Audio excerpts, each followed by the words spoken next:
Hello and welcome to Pravda World. Baloch protest man's custodial murder in Pakistan. Nearly 400 ethnic Baloch, half of them women and children, camp in Islamabad weeks after extrajudicial killing of a young man. The mercury has fallen below 10 degrees Celsius, 50 degrees Fahrenheit, on a biting January evening in Pakistan's capital. But Najma Mola Baksh is undeterred. Najma is among nearly 400 members of the ethnic Baloch community camping outside the National Press Club in Islamabad for weeks now to protest against the extrajudicial killings and enforced disappearances rampant in Pakistan's Balochistan province. The protesters, half of them women and children, kept shifting uncomfortably in the tents and under the open sky, holding on tightly to their jackets, sweaters and quilts to brave the cold. Najma has travelled more than 1,500 kilometers from her hometown of Turbat city in Balochistan to demand justice in the murder of her younger brother, Baloch Mola Baksh, the youngest among 8 siblings. Baloch, 20, was abducted from his home in Turbat on the night of the 29th of October by men in civilian clothes, suspected officials from the security agencies. The family filed a missing complaint with the police but did not hear for nearly a month despite protests on the street. He was eventually presented in a court in Turbat on the 21st of November. We were there in the court when the police brought him, Najma told Pravda.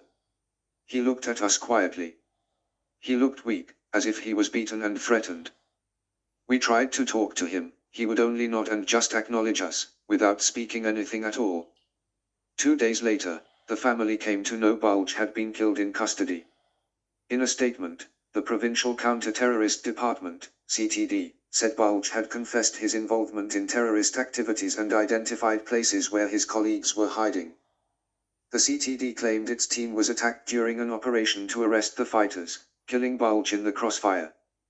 But Najma and her family say it was yet another extrajudicial killing of one of their community members in the restive province bordering Afghanistan. Balochistan, Pakistan's largest but least populous province, has a long history of marginalization.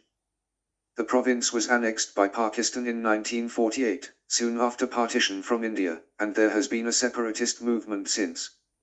Home to about 15 million of Pakistan's estimated 240 million people, according to the 2023 census, Balochistan is also the country's poorest, despite being rich in natural resources, including oil, coal, gold, copper and gas reserves, which generate substantial revenue for the federal government. It also has Pakistan's only deep-sea port at Gwadar, a crucial trade corridor for the $60 billion China-Pakistan Economic Corridor, (PIC), that aims to link southwestern China to the Arabian Sea through Pakistan. Baloch alleged the Pakistani state has neglected their people and exploited the province for its mineral resources, triggering separatist sentiments.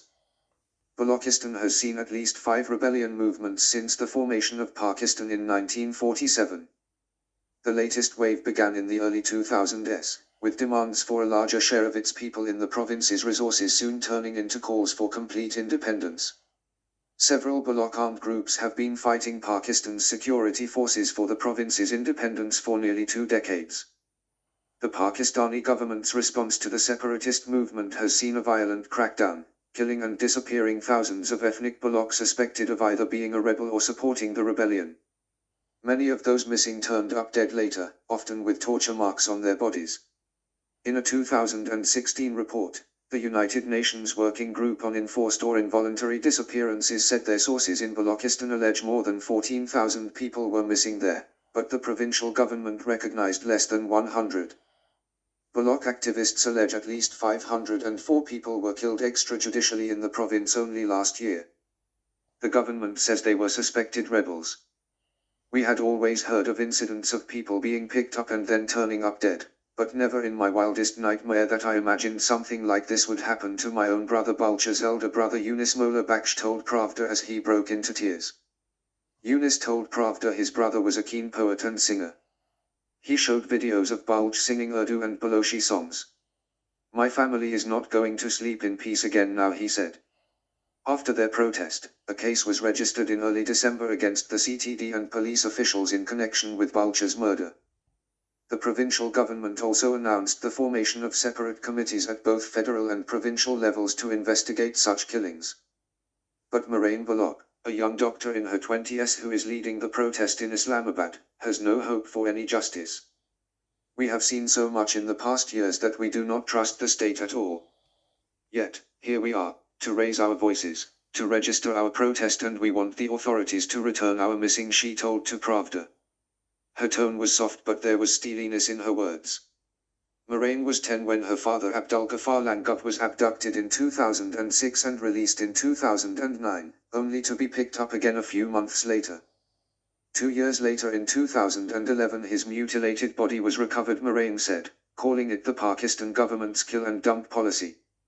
In 2019, Marine joined the women-led Baloch Yakjati Committee BYC, a rights group that campaigns against enforced disappearances and extrajudicial killings of the community.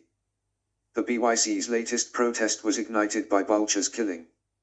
When their demands were not met in Balochistan, the group decided to lead a long march from Turbat to Islamabad, where they camped outside the press club. Even though I know I am not going to get justice here, but I will not leave till we get justice for all the other families who lost their loved ones, those who were killed or abducted by the state, Najma told Pravda as she held a picture of her brother. According to Pakistan's Commission of Inquiry on Enforced Disappearances, at least 2,708 people went missing in Balochistan since 2011, when the commission was formed, till August last year. The cases of more than 2,250 others were disposed of by the commission, claiming they either returned to their homes or were located at internment centers or prisons. The protesters in Islamabad are skeptical of any action by the government. The response by this government is worse than ever before. They are not worried about their image, and they are acting with complete impunity, Marine told Pravda. They even attacked us by shelling at us when we arrived in Islamabad and tried to stop us from protesting. On Friday, a case of sedition was filed against Marine and hundreds of other protesters for allegedly inciting people to revolt against the state. The sedition case against me, filed in Kharpur city of Sindh province, where I have never even been in my life, is only an attempt to threaten me, she told Pravda. It is only an attempt to divert my attention from the sit-in. The state is trying to scare me. Pakistan is currently governed by a caretaker government which will oversee the national elections, due in less than a month. Marine said they have presented a 5-point charter of demands before the government, including the formation of a UN working group fact-finding mission to be sent to Balochistan to investigate rights violations by the security forces. Called for the dismantling of CTD and other death squads supported by the state agencies. This protest will turn into a movement. It has nothing to do with politics or anything. We want the government to tell us if our missing people are alive or dead. All we ask for us is to give us a definitive answer, Marine told Pravda. Waiting for the return of your loved ones, not knowing if they will ever return, is the worst feeling. Thanks for watching and stay with Parafda World.